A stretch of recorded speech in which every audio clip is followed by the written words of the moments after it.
یاد رکھو، بندے آر میں ڈالتے ہیں بدل نہیں سکتے، جبکہ اللہ تعالیٰ بدلتا ہے، آر میں نہیں ڈالتا۔ یعنی تم اپنے گناہ لوگوں کو بتاؤ گے تو لوگ تمہارے اس گناہ کو مٹا نہیں سکتے، نہ تمہاری حالت کو تبدیل کر سکتے ہیں، اور نہ گناہ کے شر اور نقصانات سے تمہیں بچا سکتے ہیں۔ ہاں، البتہ وہ تمہیں آر اور شرمندگی میں ضرور ڈال سکتے ہیں۔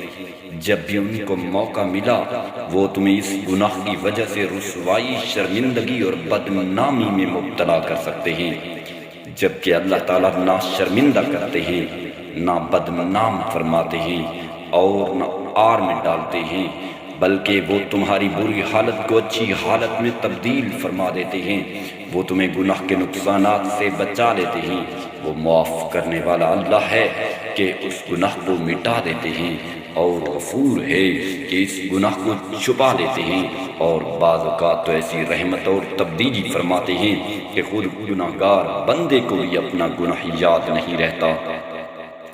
گویا کہ گناہ کا ہر طرف سے نام و نشان ہی مٹ گیا، نہ وہ نام اعمال میں باقی رہا، نہ وہ لکھنے والے فرشتے کو یاد رہا، نہ وہ اس زمین کو یاد رہا جس پر وہ گناہ ہوا تھا، نہ وہ ان اعضاء کو یاد رہا جن سے وہ گناہ کیا تھا، اور نہ خود گناہگار بندے کو یاد رہا۔ ایسا فضل اور ایسی مغفرت اور کون کر سکتا ہے؟